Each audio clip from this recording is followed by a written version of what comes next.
Hello viewers, দেখছেন iPhone take Bangla আর আমি রাজরাজীব আছি আপনার সাথে। ভিউয়ার্স, পিকচার ইন পিকচার আইফোনের খুবই চমৎকার একটি ফিচার।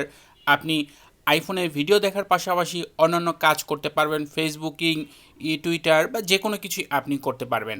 বাট iOS 17 আপডেট করার পর অনেকেই জানাচ্ছিলেন যে পিকচার ইন পিকচার এটা কাজ করছে না।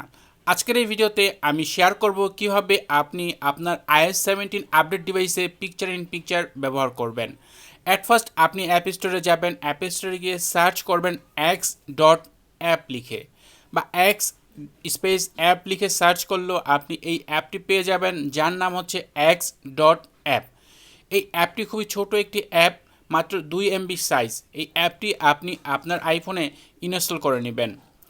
যদি এটার আপডেট ভার্সন আপনার কাছে না থাকে তাহলে কিন্তু এই অ্যাপটি কাজ করবে না, কারণ অলরেডি হয়তো অনেকে এই অ্যাপটি ব্যবহার করেন, বাট আপনাকে এটার লেটেস্ট ভার্সন আপডেট করতে হবে, তাহলে এটা iOS 17-এ আপনি প্রপারলি কাজ করাতে পারবেন।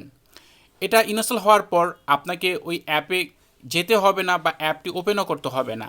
আপনি যে কোনো ইউটিউব ভিডিও যদি পিকচার ইন পিকচার মোডে প্লে করতে চান, তাহলে যে ভিডিওটা প্লে করবেন সেই ভিডিওর নিচে অবশ্যই যে শেয়ার অপশন রয়েছে এই শেয়ার অপশনে ক্লিক করবেন। এরপর এখান থেকে যে শেয়ার শিট রয়েছে এখান থেকে মোড়ে ক্লিক করে দিবেন। এরপর নিচের দিকে গেলেই দেখতে পাবেন x video picture in picture একটি অপশন রয়েছে। আপনি জাস্ট এই যে x video picture in picture এটাতে ক্লিক করে দিবেন, তাহলে সেই ভিডিওটা এখানে প্লে হবে। এরপর নিচের দিকে বাম পাশে দেখেন পিকচার ইন পিকচার অপশন রয়েছে, আপনি জাস্ট এখানে ক্লিক করে দিবেন। ক্লিক করে দেওয়ার পর আপনি ক্লোজ করে আসবেন, তাহলেই দেখতে পাবেন সেই ভিডিওটি এখানে পিকচার ইন পিকচার মোডে প্লে হয়ে গেছে।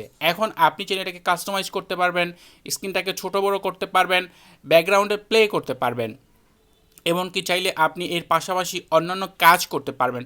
ধরেন আপনি ফেসবুকিং করবেন, একসাথে ফেসবুক ব্রাউজ করলেন, সেই সাথে আপনি ভিডিও থেকে অডিওটা শুনতে পাচ্ছেন। আবার আপনি ধরেন টুইটার ব্যবহার করবেন বা যে কোনো কিছুই করতে পারবেন, মানে দুইটা অ্যাপ আপনি একসাথে ব্যবহার করতে পারছেন, ভিডিও দেখতে পাচ্ছেন, প্লাস হচ্ছে সোশ্যাল মিডিয়ার যে সকল অ্যাপ রয়েছে সেগুলো আপনি ব্যবহার করতে পারছেন এই উপায়ে। আশা করি যাদের picture in picture mode play করতে সমস্যা হচ্ছিল iOS 17-এ, তারা এই ভিডিওটি দেখে ফিক্স করে নেবেন। ভিডিওটি ভালো লাগলে ভিডিওতে লাইক দিবেন, কমেন্ট করবেন। এছাড়া আপনি যদি এখনও এই চ্যানেলটি সাবস্ক্রাইব না করে রাখেন, তাহলে নিয়মিত আইফোন রিলেটেড ভিডিও দেখার জন্য চ্যানেলটি সাবস্ক্রাইব করে নিতে পারেন। কথা হবে পরের ভিডিওতে, সে পর্যন্ত ভালো থাকুন, সুস্থ থাকুন, আল্লাহ হাফেজ।